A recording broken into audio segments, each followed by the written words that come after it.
안녕하세요. 결혼 생활에 회의감을 느끼고 혼자가 되기로 결심한 30대 여성입니다. 아이까지 있다 보니 이혼을 결심하기까지가 쉽지 않았습니다만 더는 이렇게는 못 살겠네요. 남편은 저더러 측은지심도 없냐면서 저를 마치 피도 눈물도 없는 사람이라 말하지만 측은지심이고 뭐고 내 자식이 우선 아니겠어요? 저는 오히려 남편한테 되묻고 싶어요. 애랑 시조카 중 누가 우선인지 분간도 못하느냐고요. 남편하고는 사회생활을 하다 알게 된 사이로 처음엔 그저 친한 오빠 동생처럼 지냈습니다. 비록 서로 분야는 달랐지만 회사 생활 하다 보면 받는 스트레스는 거기서 거기다 보니 서로 신세한탄도 하고 의지도 하며 지냈죠. 사는 곳도 멀지 않아서 이따금씩 만나 맥주 한잔 하는 정도의 편한 사이로 말해요.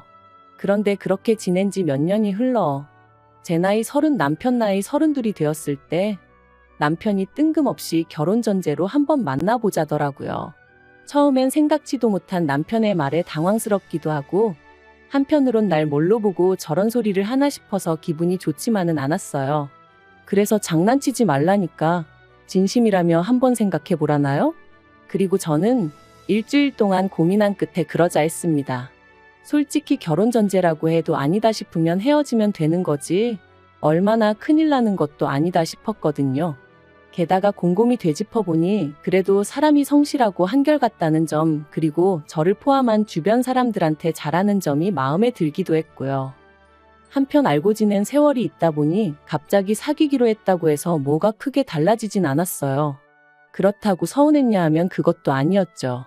오히려 다른 연인들하고 비교했을 때 알아가는 과정에 있어 서로 부딪히거나 오해 살 행동을 한다거나 그런 일이 없어서 편했거든요. 그런데 사귄 지 1년쯤 되던 해, 그러니까 제 스스로 남편에 대해선 모르는 게 없다 싶어지던 그 무렵, 남편 입에서 상상하지도 못한 이야기가 흘러나왔습니다. 남편에게 누나, 그러니까 신우가 있었더라고요. 처음 알게 된 순간부터 그날까지 한 번도 신우에 대해서는 얘기한 적이 없었어요. 이따금씩 부모님하고 어디 간다, 밥 먹는다 뭐 이런 이야기는 했었어도 말이죠. 심지어 저는 아래로 남동생이 있다 보니 제 동생에 대해 이야기를 한 적도 있었는데 그러면 보통 듣는 사람도 자기 형제자매 이야기를 한 번쯤은 할 수도 있잖아요. 그런데 그런 일도 없었어요. 그래서 저는 막연히 남편이 외동일 거라고 믿고 있었던 것 같아요. 나름대로 확신을 했던지라 남편에게 따로 물어볼 생각조차 못했던 거죠. 그런데 뜬금없이 남편에게 누나가 있다니까 제가 얼마나 황당했겠어요. 남편더러 왜 말을 안 했냐 했습니다. 사이가 아무리 안 좋아도 그렇지 어떻게 지나가는 말로도 한 번 안 할 수가 있냐. 그러자 남편이 말하길 죽었다는 거예요. 신우 나이 22살에 안 좋은 선택을 했다고요. 하지만 남편이 꺼낸 충격적인 이야기는 거기서 끝이 아니었습니다. 신우는 20살의 남자를 만나 바로 아이를 낳았는데 이후 그 남자는 소리 소문 없이 사라졌고 졸지에 신우 혼자 그 아이를 키우게 되었다나요. 그리고 그 당시만 하더라도 시부모님 두 분 다 그런 신우를 없는 자식이다 생각하고 등지고 사셨다는 거였죠. 하지만 신우가 하루아침에 세상을 그렇게 떠났고 그러니 외손주인 아이를 어디다 보낼 수도 없어서 결국 시부모님이 데려와 키우기 시작하셨다대요. 그래서 제가 그럼 그 아이가 지금은 어디 있냐 하니까 시부모님하고 같이 살고 있답니다. 그동안 부모님과 어디 간다 뭐 한다 할 때마다 실은 그 시조카도 있었다면서요. 솔직히 그 이야기를 듣는 동안 제 심정은 어떻게 표현해야 할지 모르겠네요. 뭔가 현실감이 없었달까요? 하지만 당장에 제가 나서서 이러쿵저러쿵 할 일이 아니었기에 그저 남편의 가슴 아픈 가족사 정도로 받아들였고 이후로는 저도 자주는 아니지만 나름대로 그 조카를 챙겨주게 되었어요. 데이트를 마치고 집으로 들어가는 남편에게 하다못해 케이크라도 하나 들려보내게 되고 지금 생각해보면 그렇게까지 할 필요는 없었던 것 같은데 아예 몰랐으면 모를까 듣고 나니까 가만히 있기도 뭐했거든요. 그리고 또 다음 데이트 때 만나면 조카가 너무 좋아하더라, 시부모님이 제 마음씨에 감동하신 눈치더라에 되니 나름대로 뭐랄까 인정을 받는 기분이었죠. 그래서 조금씩 더 신경을 쓰게 되고 차라리 남편이 이런 거 안 해도 된다고 말이라도 해줬더라면 저도 적당한 선에서 접었을지도 모르는데 말해요. 그리고 그렇게 사귄 지 어느덧 2년이 넘어가던 무렵 남편이 결혼 이야기를 꺼냈습니다. 처음부터 결혼 전제로 한 만남이었으니 이상할 것도 없었죠. 저는 남편에게 조심스레 시조카는 계속 시부모님이 키우시는 게 맞냐고 물었어요. 사실 남편에게 시조카 이야기를 들었을 때 가장 친한 두 친구에게 이 사실을 알렸는데 두 친구 다 저더러 그러다 제가 떠맡아 키우게 되는 거 아니냐고 그러더라고요. 그리고 솔직히 설마 그런 일이 생기겠냐 말했지만 마음 한구석에선 불안함이 있었던 게 사실이에요. 아닌 게 아니라 남편이 이따금씩 입버릇처럼 시조카가 곧 사춘기라 그런지 시부모님보단 자기를 더 따르는 것 같다고 했었거든요. 그리고 그럴 때마다 저는 그저 잘해줘 하고 말긴 했지만 막상 남편하고 제가 결혼하고 나면 그때는 시조카를 어디까지 받아줘야 하나 싶기도 하고 시부모님 입장에서도 시조카 일이라면 저희한테 의지하려고 하시진 않을까 하는 걱정도 들고 나름대로 고민이 많았답니다. 그래서 남편이 결혼 이야기를 꺼냈을 때 좀 껄끄러운 주제긴 해도 확실히 짚고 넘어가야겠다 싶었네요. 그리고 제 질문에 대해 남편은 정말 단호하게 제가 생각하는 그런 일은 없을 거라 잘랐습니다. 처음부터 시부모님이 책임지겠다 하셨고 자기는 그저 시부모님의 아들이자 시조카의 삼촌으로서 신경을 써주는 것뿐이라며 저한테까지 그런 걸 기대하지도 않고 그런 부담을 주지도 않을 거라대요.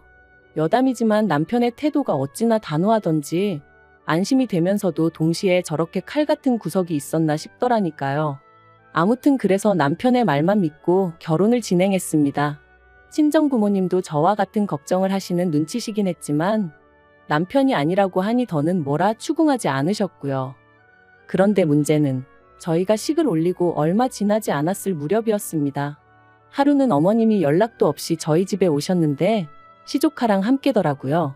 그래서 제가 무슨 일로 오셨냐니까 날씨도 좋고 주말인데 저희더러 시조카 데리고 어디 놀러 좀 다녀오라는 거예요.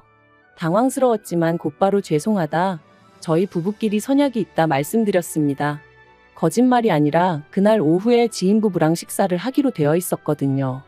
그런데 그때 남편이 시조카더러 어디 가고 싶은 데라도 있는 거냐며 물었고 그러자 시조카가 자기 친구들은 다 가봤는데 자기만 못 가봤다며 집에서 좋게 2시간은 걸릴 곳에 있는 키즈카페를 얘기하대요. 무슨 초등학생이 키즈카페를 찾아다니나 싶었지만 어쨌든 미안한데 거긴 너무 멀어서 오늘 못 간다 했습니다. 그랬더니 세상에 애가 저를 째려보더라고요.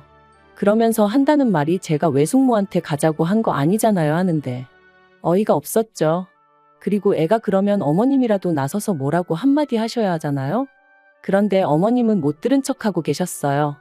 그래서 제가 남편을 쳐다보고는 안 된다고 했더니 남편이 애가 얼마나 가고 싶으면 어머님까지 대동하고 와서는 저러겠냐며 그러지 말고 오늘 약속 장소에는 저 혼자 다녀오면 안 되겠냐대요.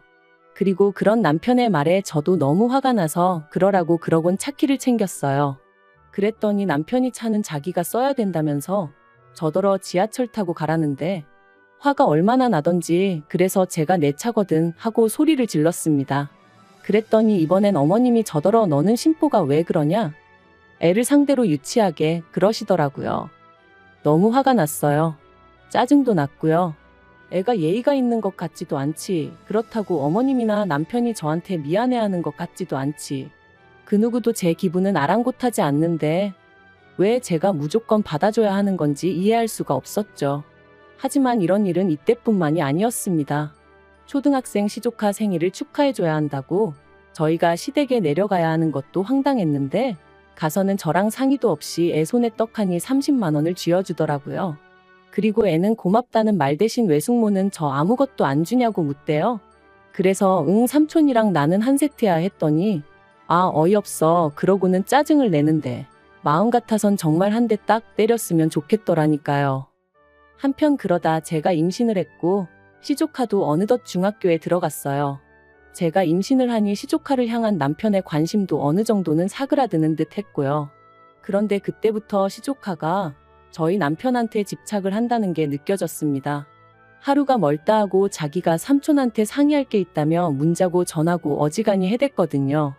그리고 남편은 지금 한창 부모가 그리울 땐데 부모가 없으니 자기한테 그러는 것 같다며 모진 소리를 못하겠다 했죠. 그뿐만이 아니었습니다. 자기 와이프는 배가 불러오는 와중에도 한 푼이라도 더 벌어보겠다고 회사에 나가고 그래서 쉬는 날이라곤 주말밖에 없었는데 그런 와이프는 나 몰라라 하고는 시조카 밥이라도 한 끼 사주고 와야 마음이 편하겠다며 주말이면 시댁에 다녀오기 일쑤였어요. 오죽하면 보다 못한 저희 친정부모님이 저희 남편더러 지금 누굴 먼저 챙겨야 되는지 판단이 안 서느냐고 화를 내실 정도였다니까요. 하지만 욕을 먹어도 그때뿐이었지요. 시조카가 시부모님과는 이야기하기 싫다며 방문을 걸어 잠그면 시부모님은 또 안절부절 못하고 저희 남편을 불러대셨고, 그러면 남편은 그걸 모른 척하지 못했으니까요. 그래도 시간은 흘러 저는 딸아이를 낳았고 이때부터는 정말 시조카가 악마로 보일 정도였습니다.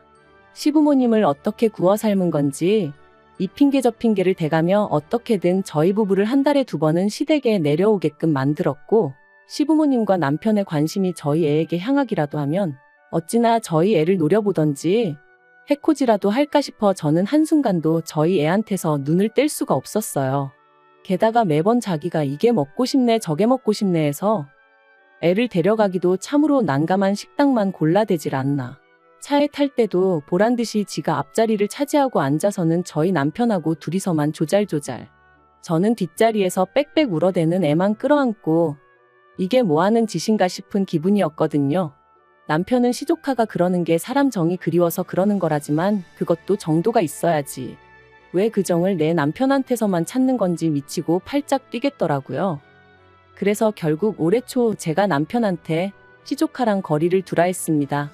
언제까지 우리가 시조카한테 끌려다닐 수도 없고 나는 당신의 관심과 사랑이 온전히 우리 애에게 향하기를 바란다고. 요즘 나는 나 혼자 애 낳고 나 혼자 애 키우는 기분이라고 정말 매달리듯 하소연을 했어요. 그런데 남편의 반응이 어떻게 한순간에 나 몰라라 하냐입니다. 그러면서 이렇게 해주는 것도 얼마 안 남았다고, 더 머리 커지고 친구들 생기고 하면 이렇게 손 깔 일 없다며 저더러 좀만 참으라대요. 하지만 남편이 하는 말이 제 귀에는 애 낳고 3살까지가 제일 힘든 시기라는데 그때까지 저 혼자 애 키우라는 소리로밖엔 안 들렸어요. 그래서 제가 남편더러 시조카 아빠 할 건지 우리 애 아빠 할 건지 선택하라 했습니다. 그랬더니 남편이 한숨을 쉬었다가 소리를 질렀다가 말 그대로 미친 사람처럼 포효를 하더군요. 그리고는 제 앞에서 마치 시위하듯 어머님한테 전화를 걸어서는 자기는 이제 죽을 때까지 시조카랑 못 보고 산다며 그런 줄 아시라고 아주 쌩난리를 치는데 기도 안 차더라고요. 그래서 제가 그런 남편더러 지금 뭐하는 짓이냐니까 네가 시키는 대로 애 아빠로 산다는데 뭐가 또 불만이냐면서 어머님하고도 연을 끊어야 직성이 풀리겠냐더니 아주 당장이라도 저를 어떻게 할 듯이 눈을 부라리더라고요. 그리고 그런 남편의 눈빛을 보고 있자니 내가 이렇게까지 이 인간하고 살아야 되나 그런 생각이 딱 들었죠. 그래서 그렇게 괴로우면 그냥 가서 시조카나 품고 살라 했어요. 죽은 이 누나가 어떤 사람이었는지 나는 모르겠지만 어지간히 애틋한가 보다고. 그런데 나도 내 새끼가 귀해서 치이고 사는 꼴은 못 보겠다고요. 그리고는 막말로 내가 애랑 시조카랑 우선순위도 분간 못하는 껍데기랑 살아서 뭐하겠냐. 너는 가서 시조카나 어르고 살아라. 화가 나니까 앞뒤 재보고 할 것도 없이 그냥 속에 맺힌 말이 다 튀어나가대요. 그리고 결국 그날 싸움을 이유로 남편이 집을 나갔고 저는 남동생을 불러서 친정으로 향했습니다. 아이랑 제 집만 챙겨서 도망치듯 빠져나왔어요. 그런데 황당한 건 그러고 이틀 뒤 어이없게도 남편이 시부모님을 대동하고 저희 집에 찾아왔습니다. 하지만 저희 친정부모님이 어디 경우가 없어도 정도가 있지 어떻게 연락도 없이 사돈 집에 불쑥 찾아오느냐고 인터폰 너머로 큰 소리를 치셨죠. 그리고 저는 흥분하신 친정부모님을 대신하여 남동생을 대동하고 남편과 시부모님을 만났습니다. 이야기가 길어질 것 같아 집 앞 카페로 자리를 옮겼고요. 시부모님이 저더러 앞으로 어쩔 생각이냐시길래 이혼하겠다 했습니다. 그랬더니 저더러 너도 애엄마면서 어떻게 그렇게 모지냐 하시대요. 그래서 저는 제 자식만 보이는 사람이라고 시조카까지 챙길 여유도 없고 그러고 싶은 마음도 없다 했습니다. 그리고는 분명히 결혼할 때 내가 신경 쓸 일도 없을 거고 그럴 만한 상황을 만들지도 않을 거다 해놓고 이제 와서 저더러 이러는 거 사기라고 했죠. 그랬더니 어머님이 사람 일이라는 게 다 마음먹은 대로 되는 게 아니라면서 저 하나만 마음 좀 넓게 쓰면 다 잘 지낼 수 있는데 제가 일을 만드는 거랍니다. 그리고는 이혼하고 싶으면 하라고 대신 당신 핏줄은 두고 가라길래 제가 웃었어요. 엄마인 제가 두 눈 치켜뜨고 있어도 시조카만 어르고 달래는 집구석인데 제가 미쳤다고 제 자식을 주겠냐고 제정신이시냐고 따지면서 말이죠. 그랬더니 남편이 저더러 말 조심하라길래 너나 조심하라고 했습니다. 너나 니네 부모가 이렇게 찾아온 거부터가 이미 선을 넘은 거라고 그러니까 나한테 이래라 저래라 하지 말라고 했죠. 그리고 아니나 다를까 결국 제가 양육권 가져왔습니다.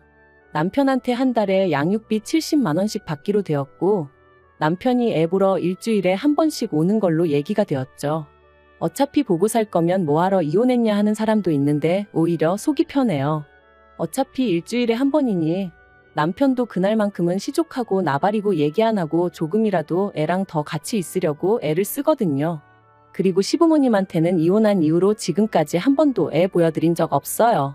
전에 말도 없이 남편 오는데 따라오셨길래 이런 식으로 하면 곤란하다 하고 돌려보낸 적은 있고요.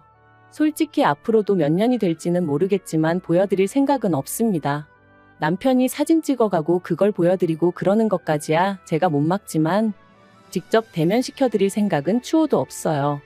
막말로 어머님 아버님이 시조카 가정교육만 똑바로 시키셨어도 남편이랑 저랑 시조카 때문에 갈등을 겪을 때 제대로 중재만 해주셨어도 저희 애가 아빠 없이 자라는 일은 없었을 테니까요.